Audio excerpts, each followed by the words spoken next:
All right, welcome back, ladies and gentlemen, after a long 2 months hiatus to Next Gen TCG, your favorite Pokemon podcast, talking about everything that happens in the Pokemon trading card game, investing, collecting, all that good stuff.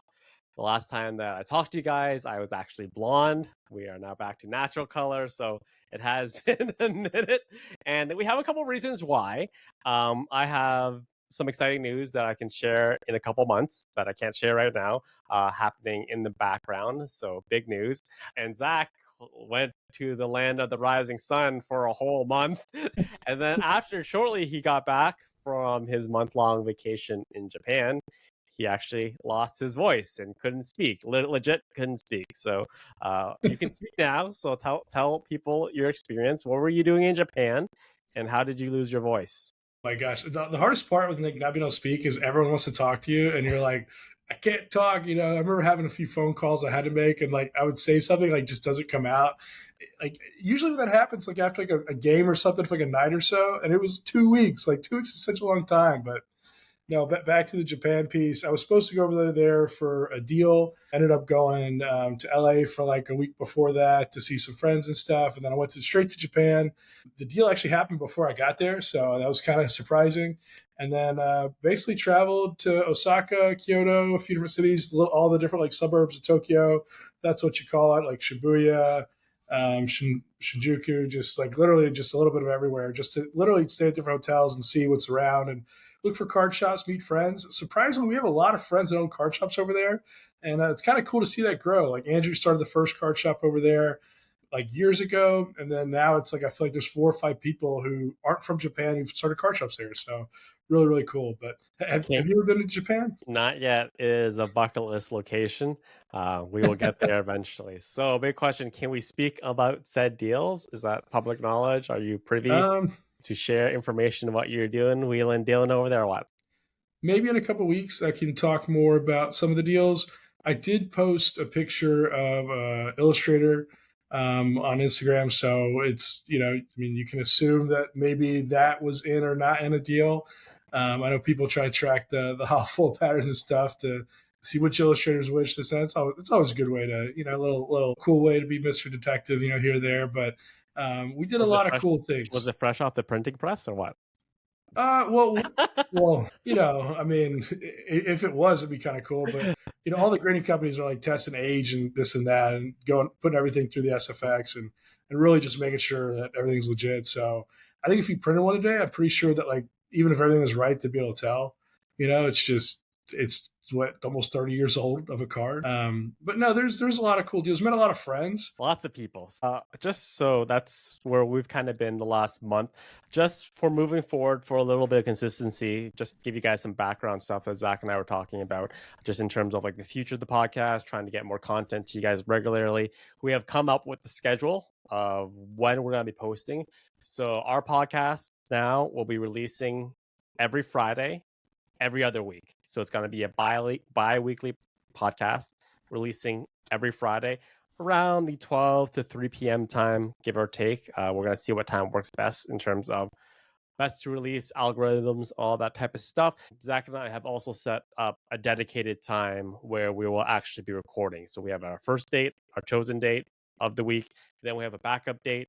Hopefully, we've been kind of like free rolling this podcast, which obviously has not been working in bringing you guys consistent content. We all know the definition of insanity is doing the same thing over and over again. So we're going to try to, in order to get you guys more consistent content and more the podcast up more often, more frequently, we now have a dedicated schedule for everything altogether. So we get questions all the time. When's the podcast coming out? Is the podcast dead? What's going on? Why are you guys being lazy? Hopefully, with all these changes, we will be bringing you guys a more consistent venue to catch up on the latest news, market trends, and topics in the Pokemon trading community. And that brings us a nice segue. So let's go into our first major section of our podcast, which is market trends. And a lot of stuff happened. We're gonna do For full transparency, we actually recorded a podcast that we didn't post, but it was so far long ago that if we would have posted, everything would have just been kind of irrelevant and out to date. So we're going to try to stick with more stuff that's happened recently. So we've had a couple of sales of first edition booster boxes. One from Heritage Auctions finishing off at 237,000. But the surprising one is that recently in the premier auction of PWCC, an authenticated box finished off at 156K. So this is authenticated box, meaning that PWCC has opened it, verified its contents, and basically there are security stickers all around it now to prevent tampering and any sort of that. Zach, what is the well, obviously this affected the price opening the case. If let's just say you were in the market for a case, and you had $250,000 to spend, Yeah. why are you not paying top dollar for the security stickers opposed to one that is not 100% verified? I mean, the security stickers absolutely took that price down. That 156 price is kind of scary when you think about the high end market and like where things are going. Because Heritage is very consistently for months. I mean, there was at least 6 last year of first ed base boxes that went for 200K, plus. So the 237 over for Heritage is like really strong. It feels like a very healthy market. Feels like all the prices going up, but the 156K price just feels like someone could open it, grade every single card, and then if you get lucky enough to pull a Charizard and get a 10, you've made way more than your money back. When you think about how many gamblers are out there at the $20 price point, $100 price point, $1,000 price point, there are still gamblers at the $156,000 price point. And I bet you that box gets open. I bet you they have a ton of fun with it. And I hope they pull a Charizard, if not two. If you were like the owner of this case, why Yeah. would you authorize PWCC to open it and put all the security stickers on it? Maybe they borrowed money with PWCC and they have to. Maybe they have to work with PWCC. Or There's yeah, I was thinking more maybe like it was like there was question of the provenance of the box. Like maybe it was like a questionable box at some point, and they weren't 100% sure whether or not it was a legitimate case or not. Obviously, I think PWCC has auctioned these types of booster boxes before. Same deal with the security stickers and everything, and it didn't fall anywhere near this like almost like bottom basement price for a booster yeah. box. We have to think if a streamer's opening the box, like they're almost happier that it was open with stickers. So they're like, hey, I got nothing to worry about. Because the worst thing a streamer could do is open a box of like Team Rocket first down. They're like, no, this is like evolutions. I mean, maybe people would be happy. I don't know, but it would look really, really bad. And so like I think when you go to lower tier boxes like 8, 9K, like they get a lot closer to the actual box price because a lot of the people buying those boxes for like 12K or 10K are going to open them anyway on stream, and eventually that supply will run out. There are some pretty like consistent supply sources now for those boxes. They do just decide to auction them for full fair market value. And when the buyer is not a streamer, the price really changes quite a bit because the streamer's always going to open. They don't necessarily care, and they're almost happier to see the stickers on the box. So it's kind of like a chop shop sort of deal, or selling the packs individually is more profitable than selling the box as a whole. Oh no, they're ripping those packs, man. Well, I mean, maybe they'll ship like heavy unlimited base or something. They do that, but a lot of streamers are opening it. They want the content, they want the views, they want to make the cool reels. But PWCC's been putting security stickers on a box for quite a while. I think they got burned pretty bad with some boxes maybe like years ago. And I think they just swapped and they said, hey, if you want to auction a box we have to open it. We're not taking any risk. We make money on transactions.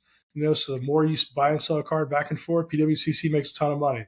And so they're like, if we have to now own like the authenticity of the product, we have to like, pay you out if something's wrong. Like they're like, no, we're not taking that risk. Like if you want to send us a box, we're going to open it. We're going to make sure it's good.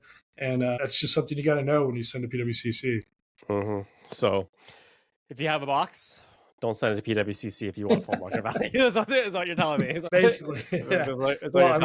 Yeah. First at base box, yeah. All right. So more recently, this happened a couple days ago. We talked about the Protozoice, I think last year, and how you're kind of uneasy with the amount that could possibly be on the market. But we actually have something better than just the card itself. We actually have the full sheet that finished off at Heritage Auctions. So it was literally legitimately a full holofoil sheet that was littered with a bunch of Magic the Gathering cards. And tucked away in the bottom right hand corner, we have the Protozois, Blastoise, which is, people would say, the first ever English Pokemon card ever printed out there. And the sheet sold for $375,000. What I liked about the sheet is like there's like WotC like scribbles and like notes written on the sheet as well. Just kind of like a makeshift instruction manual on the tab sheet, and basically the color codes and everything. So I think it was, first off, I think the price is outrageous. It's an outrageous price. I'm gonna have to say, but talk about like just owning something that not many people have or available as of right now. So I was kind of floored about that price, but at the same time, I could like also understand it. But you're kind of bearish on the Protozois last year. So my question to you: has your opinions changed on that card? And let me know what you think about the price for this test sheet starting off. Oh my gosh, there's so much to like break down here. I think I told you guys a story of where I almost bought a Protostoise and I ended up not, because a friend of mine was like, well, you never know how many prototypes are out there. Is this the first? Maybe there's a Charizard before that. And then the one thing I didn't like about when CGC authenticated the card is that one of the key sources actually owned one and had a stake in it. Now, they probably went and talked to other WotC execs and this and that, but when the article was written and what they shared with the public was that one of the key people that authenticated it from WotC actually owned one and was actually selling it with Heritage. And I'm a big believer, if you have a stake in the game, you probably need to be neutral and like recuse yourself and not be one of the people authenticating it. And, more of these have popped up since the first like 3 or 4. And so it's like, this is a case of, are there 4 of these cards or are there like 100 of these cards? And so the really cool part about this sheet, that auction that went for $375K, is that the Blastoise on this sheet has a black border, whereas some of the other ones had a yellow border with like a different holofoil pattern or this or that. And so people really are speculating this may be the first ever. Now, whenever you do a test print or this or that and you update colors, you do like little things, there may be 10 of these out there that they just update a little thing here and there. But the cool part is that the other cards in the sheet are also kind of part of like the first sort of Magic holofoil cards, because Wizards was trying to test the holofoil pattern on their cards and bring the holofoil pattern to Magic. All cards before this, actually, Magic did not have a holofoil pattern. And so by doing that, Pokemon was part of it. Is it the first? It could be. All the notes seem kind of cool. So another really interesting piece, and I talked to a few friends about this, is that there's another Protostoise sheet that may or may not be auctioned later this year. Who knows? But there was a post on Pro Retro's Instagram of a similar sheet that has 5 Protostoise at the bottom. So literally it has 5 of those Protostoise at the bottom, but I think it has a different holofoil pattern and maybe it's a yellow border. So it's clearly like a later print of it. Now, if this Blastoise like example is the first card ever, that's awesome. And you're seeing like the process of it. But people want the rookie. They want the true first. They want the first of the first. And so the dialogue that I was hearing behind the scenes is, yes, we know there's another sheet with 5 copies of this, but if this black border one with a different holofoil pattern that has the notes on is the first, is this sheet worth more than the one with 5 copies? And that's really up for debate, because each of those 5 copies could be 100K each. This one copy could be $500,000 or whatever. Are they valued the same? I don't know. I think that other copy is a smaller sheet. It's not the full sheet. And so it's a really interesting thought to say, like, you have an earlier sheet, but you also have a later sheet. But this later sheet is kind of cooler when you think there's 5. But at the same time, like, would you rather have the first one, even though it's got bins and creases and notes and it's got a bunch of Magic cards? A lot of these Pokemon collectors don't care about Magic. Some do, but I don't know. It's a lot of food for thought. Just for clarification, for people who are kind of like unaware, the significance of the black border, Magic cards have black borders, which is why they're so difficult to grade, because of edgeware really shows on black, where typically Pokemon cards have yellow borders, which is a little bit easier to hide edgeware. So that's really cool. It kind of gives the person who spent 375,000. Do they strike a deal? Because I don't know. That's like you said. That's the first one. Yeah. It's not even the pro. Like I said at the beginning, I'm not even like is. I found that the scribbles and the writing was more intriguing than the actual cards and the color codes that was written on there. I thought that was really interesting. Definitely, if I was a collector, I'd definitely keep it all. I hire our friends at Phantom Displays to give me a custom case for this sheet because that thing Mhm. would be sweet looking on a collector's walls. So, all right, so let's move into more of the bread and butter. Let's talk about first edition Charizards because since we last posted, there are interesting sales. 3 of them kind of low, but we also had like an outlier, which I didn't really, other than the platform that it was sold on, didn't really make much sense to me. So I'm going to list you off the last 3 sales of Charizards. We had one at 174K, one at 172K, 180K. So we are really in a buyer's market if you're in for first edition Charizards. But we actually had an outlier. We had one card sell on alt. It's not even a new cert.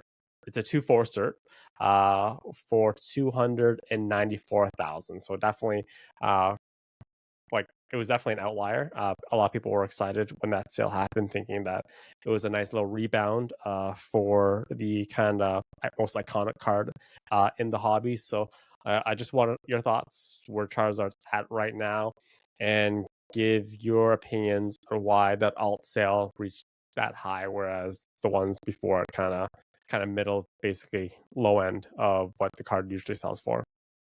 Yeah, I think the 170K range of the Zard selling, I think that's just people are holding that price. There's people out there that say this card's iconic. I still think the Charizard is going to be $1 million card someday in our lifetime when all of us eventually make enough money to make the 130 copies or so that'll exist, carry that price. So, I mean, I'm still a big believer in the card. I think the 170 price point is just a lot of people holding the line. I think that some of those copies maybe weren't the best copies.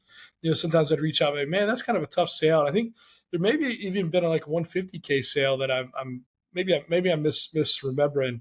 But some people are like, oh, like the card had a big nick or this or that. And some of the older graded copies, the 10 scale was different, and you could get a 10 a little bit easier, especially for some of the one certs and stuff. But of course, the outlier, the alt thing, everyone's like, oh, that must have been shilled, or oh, like what is this? And you got all the conspiracy theories. And what's crazy about the hobby, so many people just assume things, and it's like they don't really know the whole story. I know the underbidder of that card. He is someone who can buy anything he wants in this world and pay cash. Like it is. He is a very wealthy person. He did not win the card. I actually don't know who won the card, but the card was paid for, per alt and per the owner of the card, which is a card shop out in Calabasas, I believe, California. We do know it was paid for. We do know the person, confirmed the sale. And so maybe there's another person out there that wants that card. And one of the key differences on that card, it was a thick stamp. So a lot of people do prefer the thick stamps. I will say that one of the 170K sales was also a thick stamp, or maybe it's like 190, but it's still like one of the lower sales was thick. So you can't say that was a defining factor. But it did, I think, have a gold NBA label, which is the Mike Baker, authentication or certification of quality. And so Mike Baker is a service out in Oregon, really close to PWCC. Basically, I think he did a lot of things in the hobby for a long time. Eventually decided to offer a service where you can get silver, gold, or black, with black being like the best, really small percent. And this Charizard did have a gold Mike Baker thing on there. And a lot of the sports card guys really respect, his additional opinion. And so when you get a card graded, then it's like you get it regraded by someone else, and they both say, hey, this is pretty awesome. That's actually a pretty, powerful statement when it comes to like, people who may want a strong copy of the best copy. I know in the Pokemon community, we don't necessarily see that as often, but the highest sale for the first ed base Zard was like an SGC 10 first ed Zard, and it had a black diamond on there. It's the only black diamond that exists. That card was eventually crossed to CGC Pristine 10, one of the first and only Pristine 10s that existed. So that does hold some weight, but an extra 100K, that's a lot of money for a gold sticker. So, yeah, I mean, the price is justified, but the rationale to me is still questionable. Yeah, so I think we view right now the alt like even though you say that it was the ender bidder was someone you know and it was paid for, I feel like 294 is more of an outlier at this Oh yeah, point. So I'd say we're probably, I think like in a healthy market, I think we're still probably at like 215, 225. I think is a good price for Zard. If you're scooping these things up at 170, like you said, just holding that price, I think long term you long term project this card to be hit the $1 million mark. I think that I yeah. think you do well. Just keep paying 170. Well, just one other thing about the card market is, there's a lot of Zards being auctioned right now. You've seen them pop up left and right. There are more Charizards coming to auction in the next like month or so that will, the price I think will stabilize at that 170. I don't see the Zard being a 130 or 120 card anytime soon. Even for like the weak copies, you're like, oh, it looks like an 8. I think it'll stay there. But when the Zards stop being auctioned, people say, "Man, I should stop auctioning a Zard if I'm the 8th Zard in 3 months." Like I think the price will eventually, come back up later this year. There is a lot of speculation about it being an election year in the U.S., and it seems like it's going to be Trump and Biden. I mean, I don't want to get into politics, but the fourth quarter is going to be a really weird time to sell cards. It could be amazing. It could be horrible. So I think the third quarter this year is going to be the last sort of really sort of time to get to the really top end of the market. And the fourth quarter is more of a risk. Could be great, could be bad. Who knows? Selling is it's all about timing. When we hit that, everyone was floored when Color sold like a Zard for like $40,000, and we were in like a $20,000 market or an $18,000 market for Zard, and he just rips one off by like $40,000. And at the time, it was just that none had sold in so long. People were no longer sending them to auction. Yeah. The only ones available on eBay were questionable grades, to say the least. So I think like basically, if you own a Zard and you're kind of worried about the price right now of where it's at, and you wanted to reach another threshold that you feel comfortable selling, we just gotta wait for people to stop unloading them. That's basically Yeah. basic laws of economics and supply and demand. If there's like 8 coming out this year, you're not gonna get top dollar for your Zard. So you're probably better off waiting at least another like, I'd say like another 5 years. There's gotta be another bump somewhere along the road Yeah. for this card. It's just so iconic.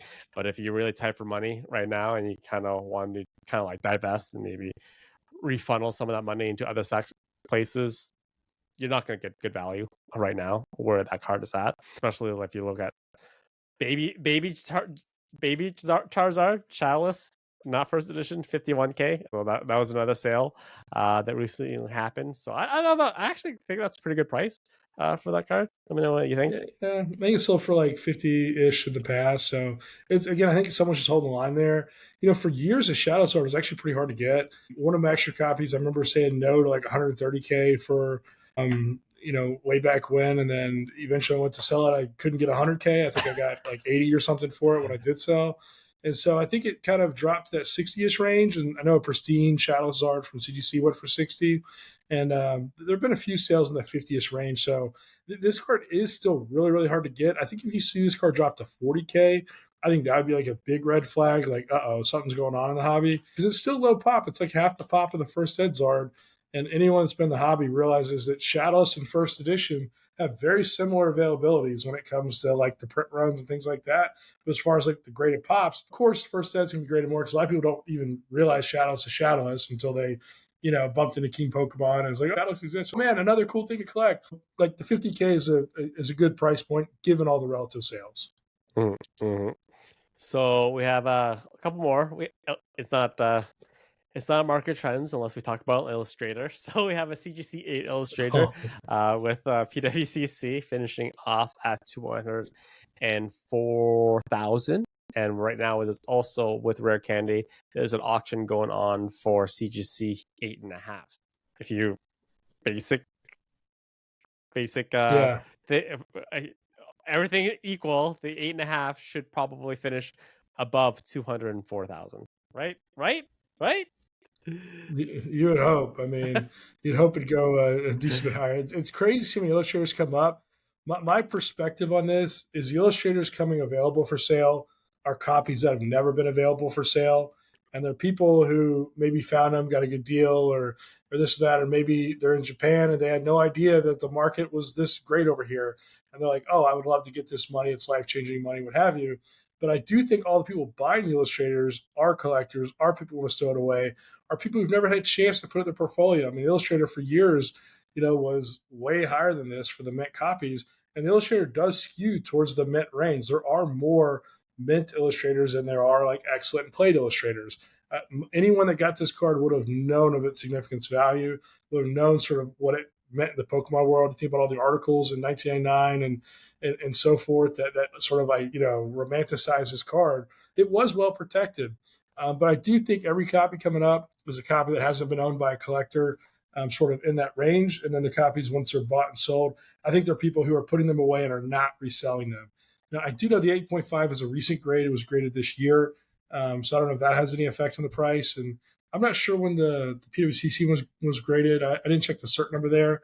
The 200K does feel a little low. It does feel like people are getting Illustrator fatigue. Stop auctioning illustrators. Like, I know everyone that owns illustrators, like, when do these people stop?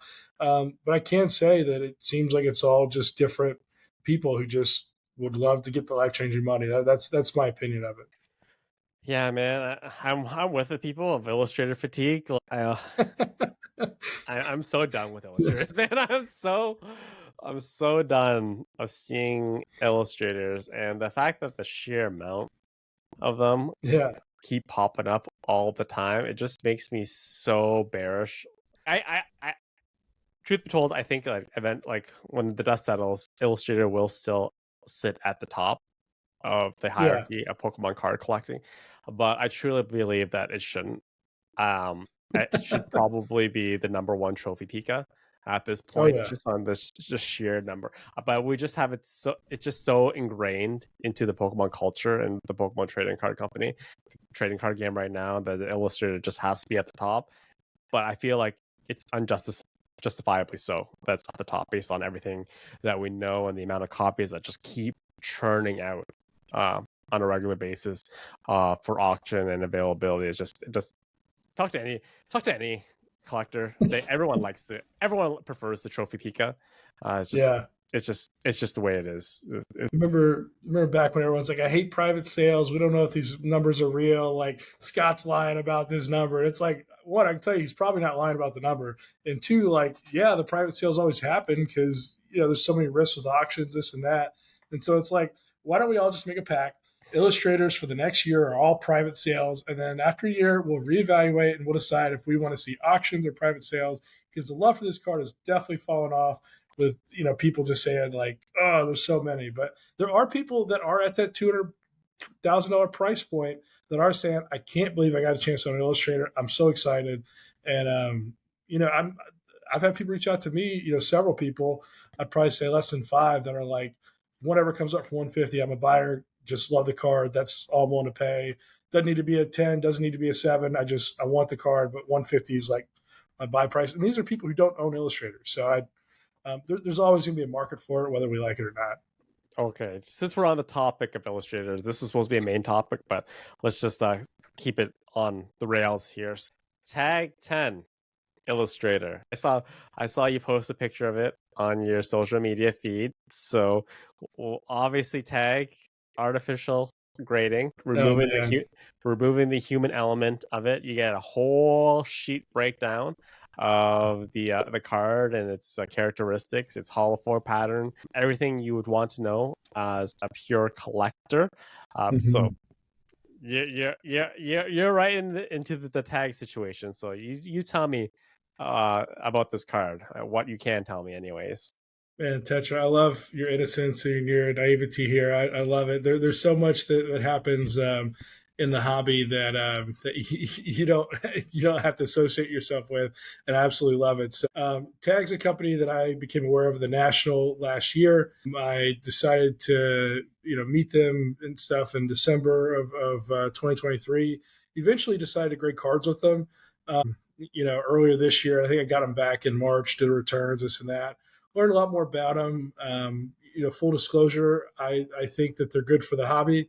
I think that they literally have a machine that grades a card, and there's no human piece tied to it at all. afterwards they may have they do have a human piece that just double checks it, makes sure that the system's like doing the right thing. And I liked them so much that I looked into putting money into them. I don't even think I told you that. As of today, I don't own any tag shares, and I've never received a check or any benefit from tag. I've paid the grade cards of tag, and I'm pretty excited. I've opened one returns on YouTube, and then I've got two more that are back, but I haven't opened them. I want to see people's feedback yet. So that's my disclosure on tag. As far as the Illustrator goes, the person who owned the Illustrator was a friend of mine that I called and talked to about tag, and I was like, hey, like, what do you think about this or that? Someone I trust, and he's someone who gives me feedback here and there and about things. And, so I've been talking about tag for a couple of months. And, eventually the topic came up, and I was like, dude, what do you want to grade your Illustrator with tag? Like, what do you think? And he was like, you know what? Like, maybe that sounds kind of cool. And I was actually supposed to be there with him when he went and got the walkthrough of the Illustrator and stuff, but I actually had to go to Japan. I was literally in Japan when that happened. So he went there, and then I think he did like a walkthrough of it with that service, got the Illustrator graded. He made a big post on E4. I think Scott said it's the longest post in E4 ever. And he just talked about his experiences, pros and cons, this and that. And so I think it's one of the stronger illustrators out there. And there are probably two others that could be stronger than this that I haven't actually held in person, but I've gotten opinions from other people. And it's kind of cool to see that, CGC's, gave that card a CGC 10. It was cracked. It was given a tag 10, which is really cool. I think it was a 955, which the tag 10 scale is 950 through 990. So it's kind of on the lower end of that, but it's still a gem mint. In his post in E4, he talks about going to PSA, trying to get it cost. And if you want to see his feedback there, I'll just say go look at that post. But yeah, it's kind of surreal. I mean, it's cool that there's another grading company that offers a different sort of service to the market. And I think it's neat. I think it raises the bar for what we need in grading. And grading is all about trust, and trust can be easily broken. That's my statement there. Yeah, I wanted to touch on that last sentence that you. So that's where my mind goes when we talk about these cards with tag. Like, if I was the owner of the card, I would try to get it crossed into a PSA 10 or like a Beckett 10 at that point. So kind of like a stepstone grade optimization. So for those people who don't have the time to read that post, what was the experience of trying to get into a PSA 10 case? All right. Well, I always like avoiding drama, but I'll pull in some drama here.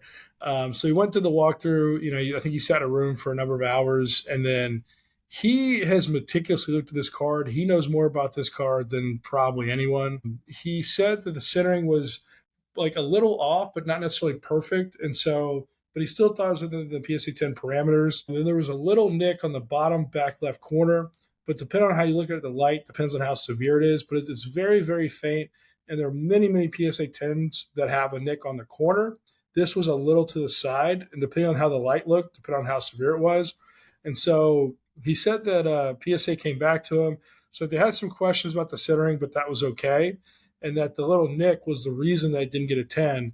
And so he's like frustrated because he said, I just paid thousands of dollars to get this card graded. I didn't even get it from cross to PSA 10. And you're telling me the reason is this little nick, when this nick is like so insignificant compared to the tens of thousands of PSA 10s out there that have way more nicks or edge wear or hollow scratches. And keep in mind, a PSA 10 is not a perfect card. It is not a black label. It is not a CGC pristine. It is a card that meets a quality range that is gem mint quality. And there can be so many defects and different things above that still give it the ability to meet that quality. It does not mean it like a proof card or perfect this or that.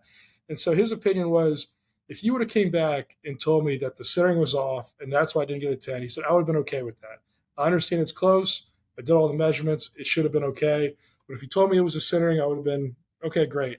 But the fact you confirmed the centering was good and that it was just this little nick, he got really frustrated because to him, in his words, it was pop control, this, that, the other. And a PSA 10 Illustrator, the only confirmed sale is the 5.3 Logan Paul sale. So the fact that he got it in a tag 10 case, it's probably anywhere between $500,000 to $2 million, depending on how you look at it. I mean, he'll never probably sell it, so who knows? Or maybe he sells it in 10 years. But yeah, he had a tough experience with PSA, to answer your question. It would have been a 10 if his name was Logan Paul. Change your name. We're all gonna be Logan Paul now. Oh, That would be so bad. it's like a Spider-Man meme. Let's just go to card show. What's your name? Oh, Logan, Logan, Logan. It's just that would be Yeah, so right. bad. All right. Okay. We don't want to get into that. That is a sticky situation that we don't want to talk about. Anyways, Yeah, all right. So that's market trends. Let's move on to main topics. Topics of significance. This one actually came out a couple days ago. That PSA cases, as of right now, just with sports, are getting an upgrade. We could just fairly assume that once they roll out a little bit more, that this will be extended to Pokemon as well. But they're boasting the cases are now made with medical grade plastic, meaning that you can eat them. No, maybe no, probably not. But they are actually 20% heavier now, and they now are more scratch resistant, rub resistant. They have a little bit of UV filter, of a UV protection as well. Still not the Beckett sleeve quality of actual UV filter sleeve, which a lot of us probably would have appreciated. But yeah, have you held one yet? One of the new cases? I think the weird thing for me here is they're saying, oh, these cases are 20% heavier. But more than a year ago, like there were all these rumors about PSA using new cases and they're 20% heavier and they're thicker. And they're starting with the sports cards and they're going to Pokemon. And like at the National in July, I had some cards crossed over. I mean, not crossed over, reholdered. And they came back in those heavier, thicker cases. And so I'm like, is this like the change you already made, but you never announced? And like now you're officially announcing it. Like they like I mean, I think even Matt even said it a couple times. It was like, hey, these are kind of rolling out. We haven't really said anything yet, but we want to just get all the cards in these cases.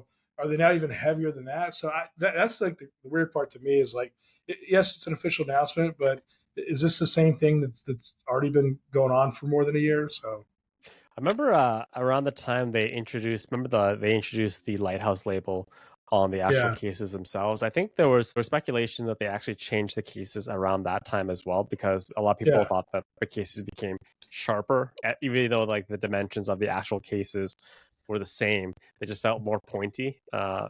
pointier on the corners. So this is not something that's new. Anytime you get like they deem it as an upgrade. I think a lot of people will Mhm. appreciate the fact that they're supposed to be more scratch resistant. Well, a lot of they're killing the perfect sleeve market. They're going Yeah. after that perfect sleeve market Well, of protecting the cases. you want to hear something juicy? Let's Um, hear it. Let's hear it. So this came out today. Leonhardt posted a video about GameStop, and he went to a GameStop to try to like GameStop. Well, I guess it's a big topic, but GameStop now offers Pokemon cards that you can trade in under $500, only PSA 8, 9, 10, only PSA. But the interesting part is GameStop, who they have sort of helping them with all this stuff. The person who's doing it used to work at PSA, so they have a lot of experience with this and that. Long story short, GameStop employees have like this checklist they have to go down through to verify the cases are legit. And it revealed a lot of information that I think some of us knew about, but there was a lot of things on there that the public didn't really widely know, like all these little points. And so they have something that pops on the computer. Hey, look for this, this, and this. They have like a checklist sheet. It's like you can use a black light on the front, then you see a PSA at the very top. But if you see PSA anywhere else, it's fake. The corners inside the case have to be a 90-degree angle. On the bottom, it should say like 21 IT or like something else. And then on the back, there's a black light or somewhere else. And so it's like there's probably like 10 different things that all have a paragraph each for the GameStop employees to check a PSA case to verify they're authentic. And to me, it was like almost like kind of like the best kept secret for PSA that no one really outside of PSA knew this stuff.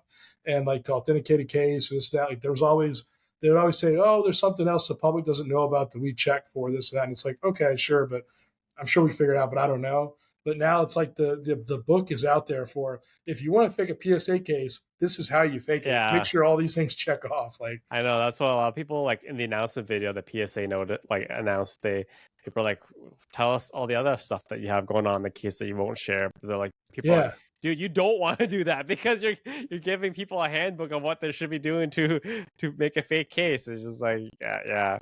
yeah, So GameStop doing whatever they can to roll back that doomsday clock, man. They are getting if you go into a GameStop now, there's like very little games anymore. Like the majority of like the shelf space is taken up by like clothing and like plushies and stuff like that because they realize Yeah. the age of just selling video games is probably coming to an end for them very quickly, especially with digital video games taking off within the last decade. But just for clarification, though, does that mean that you think that they're only accepting cases with the Lighthouse label?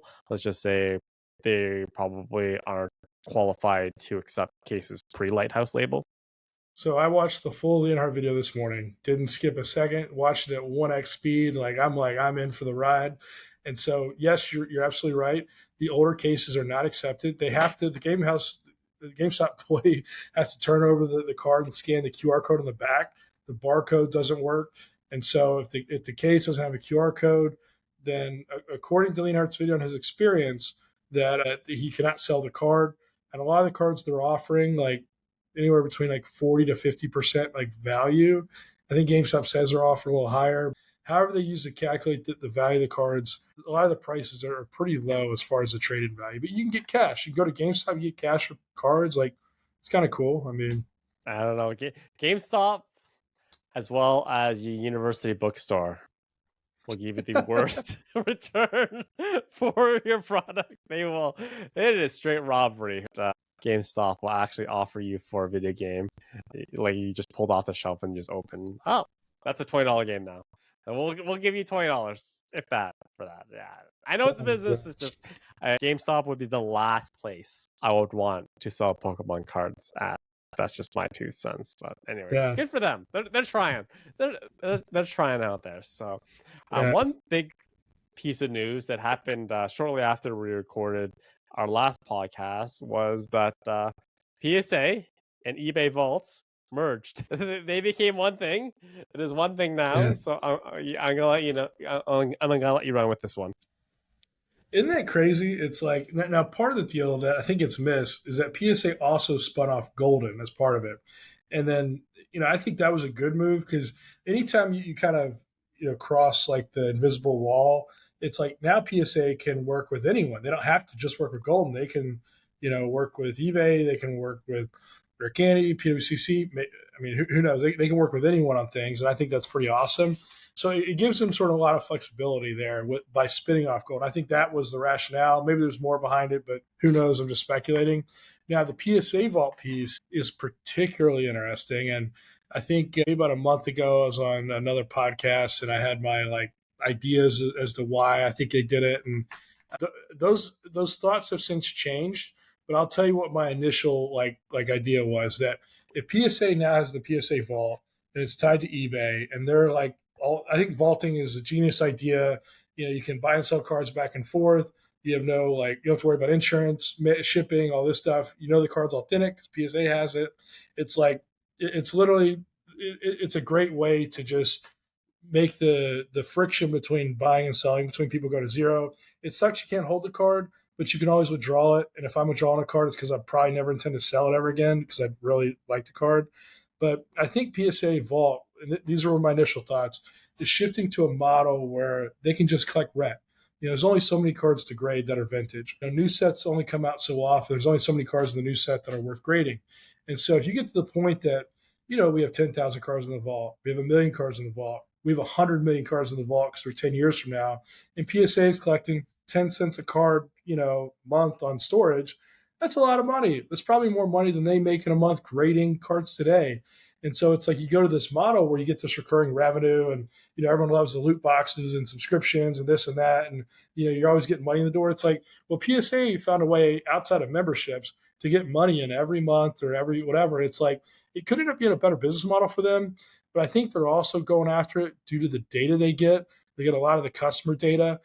They're also going to get a lot of the data on their competitors, BGS and CDC, which vault has which card, what, mix of cards do they have? Do they have more BGS or PSA? Are they collecting the same set across all genres, or is it, just this or that? They're going to get so much data that they're going to be able to really stay ahead of the curve with sort of all business decisions like going forward. It's almost like an unfair advantage in many regards that they have it. And the only reason I'm saying this is because eBay is so big eBay is like the behemoth. They bought TCG Player, which was the only like place of cards like outside of eBay you go to that was like fruitful. There's just so many thoughts going on, and I hope it's going to be good. I think they're going to go kind of crazy with it and raise prices and make it difficult to do business. But I really wish they would just keep prices low and make it as easy as possible for the collector to enjoy the hobby. You know who usually wins the most when you grade cards? Like the people collecting the fees, So look at who's making money every time you buy and sell, or every time you grade. And I just wish we'd get back to a collector focused hobby.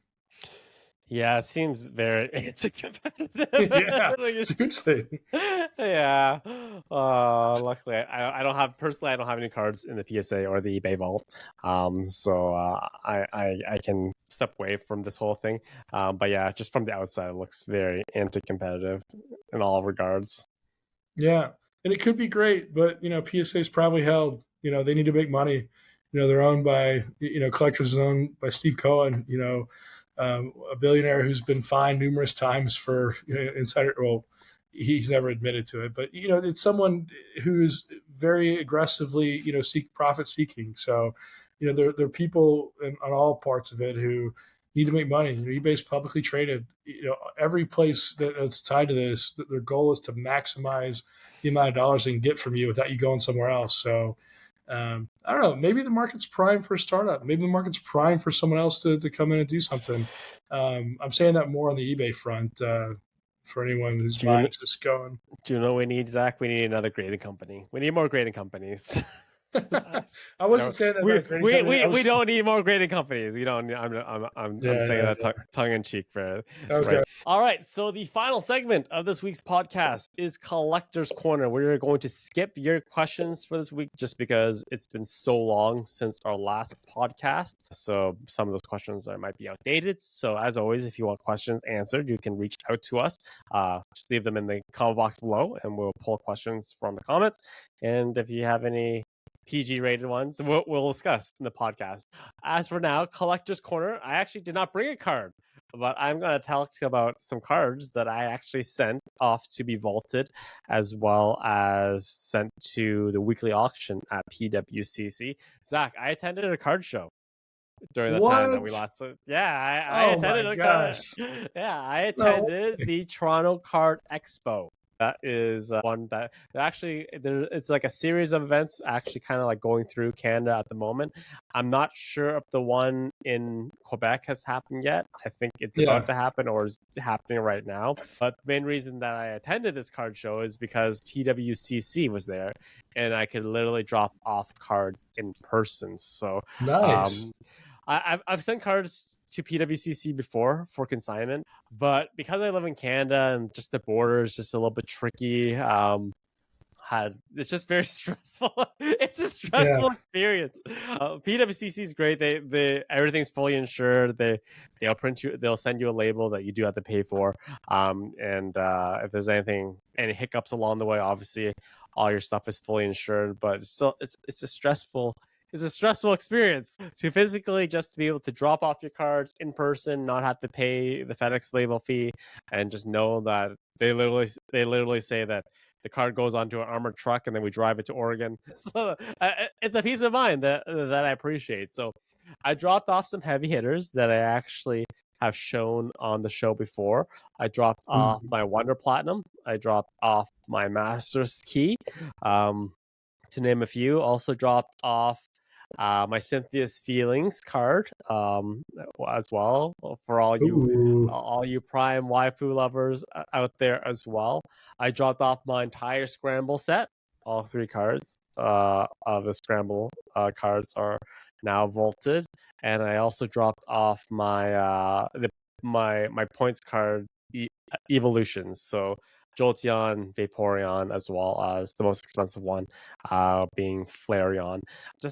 And then I sent a bunch of cards as well to the weekly auction because I think they had like a promo going on. If you dropped off cards at the event, you get like 110% off the hammer price, which is nice, paying less commission fees on the buyer's premium side. But yeah, just looking to divest a little bit, and honestly, I have the prices set so high right now on a lot of the cards that I'm probably not gonna get that price on them. I fully understand that. But just in case I do want to sell, I would have to go through the process of paying for a label and then shipping them off. And the fact that PWCC was there in person, that's great. Just overall thoughts of the event. I was kind of when I first walked into the hall, I was kind of like disappointed. I was like, "What the heck is this?" It kind of like Yeah. looked like it looked like a very makeshift setup, basically. And that they had people signing things as well. And then I quickly realized I was not in the main hall. So once you get to the main hall, everything looked a lot better. Everything looked more legit, and the production value was top tier. So yeah, but yeah, the guys at PWCC were nice. They took all the cards, got a receipt for everything. I took a video of everything that I dropped off, and everything right now is it's in my vault, and some of it's on fixed auctions. Some of them I haven't moved anywhere yet; they're just in my vault, just to be vaulted, and obviously some stuff on the weekly auction coming up. So yeah, It's pretty cool. I want to learn more about your card show experience, like walking up and down, like, oh, I can see cards. This is real. Like, man, there's a lot of cheap cards here. Like oh, look at the high no, end, you no, know? no, no. Full transparency, I was kind of on a time crunch because I had a hockey game that night, so Hmm. I didn't have time to experience. It was a straight business transaction. I was trying to get in and out as quick as possible because I have an ice time that night to play hockey, so I didn't get to explore the card show as much as I possibly would have wanted. It seemed like it was a good time. I briefly strolled quickly.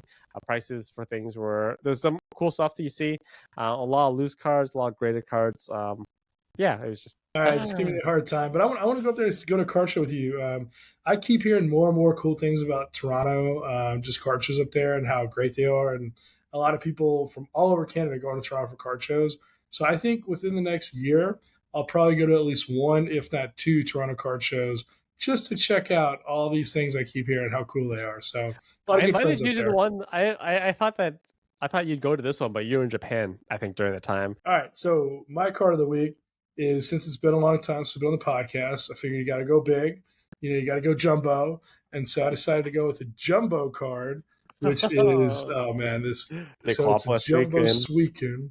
It's from Aquapolis. It's a box topper. So when you open an Aquapolis box, you basically get to, this is on top of the 36 packs. And the reason this card's important is because when I was completing the 16 card box topper set, which is the 4 from Legendary Collection and then the 4 from Expedition Aquapolis Skyridge, this was the last card I needed. For like 5 or 6 years, I needed this card. And I remember one popped up and the guy wanted like $5,000 for it back in like 2017 or 2018. And I'm like, no, like that is too much money. He's like, yeah, it's rare. Like, I was like, I'll just wait it out. And so I remember, I think it was like Z and G opened a box, and I bought the box topper off him. It was like other friends opened the box, bought the box topper off them. I got so many nines this card. I'm like, why can't I get a 10? This is so hard. And then eventually I saw one on eBay. I think a friend bought it, and then he relisted it, and I ended up paying like 2,500 for it. So the price ended up being kind of not far off from like what it was years ago. But paying 2,500 bucks for a card today is way different than paying 2,500 bucks for a card like 8 years ago. Yeah, things were So not moving at 25. Not many things were moving at 2,500 8 years ago. no, but it completed the set, and that's the cool part. Anytime you complete a set, it's an awesome feeling. It's a good goal. I try to lift up all of our fellow collectors when they complete a set, and completing that set was like, yes, finally! Like I could stop looking for this. So What was it? Was the Skyridge one? The Skyridge Zard the first one? Skyridge is actually really easy to grade because it's like a plastic. Like if you notice, this is like more like a card. And so Expedition Aquapolis, like literally like cards, they grade the same as cards. The bigger surface. There's more like hollow full to scratch up. There's more like edge wear. A lot of these cards have a lot of edge wear, this and that. The Skyridge is literally like a piece of like firm Mhm. plastic that's like is like cut out and stuff. And like I could like scratch that card to death and like you won't see anything on it. Like it does not damage at all. Like that Skyridge Zard box topper is the easiest. Is like one of the easiest to grade. Yeah, but that was out. So that was one of your first ones, then, Yeah, I think probably. I bought one set raw and they all got tens. I think so. Like it was literally like I paid less than 500 bucks for it. And, Lucky. Like well, Suicune yeah, artworks always hit. Suicune artwork always hits like. To be honest, I'm not a huge fan of the Neo Rev one, which is actually one of the most expensive ones. But one of the all most other iconic ones. as well as one of the iconic ones. But Suicune are I feel like for some reason Nintendo and Mm-hmm. at TCP, yeah, they always make sure that Suicune art is always really good. With that, ladies and gentlemen, that brings us to the close of the suscitation of the Next Gen TCG podcast. If you missed the beginning, we have outlined our goals and our plans to bring you more consistent content. So hopefully we will do that. Zach is going to be bringing his stuff with you. I am going to be making sure that we get on a more consistent train to set realistic goals for this podcast. Because we do generally enjoy doing it. It's just that we have a lot of life stuff both on either of our sides happening. They're all sorted now, and we are going to try to be more consistent with bringing you guys stuff to watch on a bi-weekly basis. Yeah, no, for sure. I mean, we both love doing this.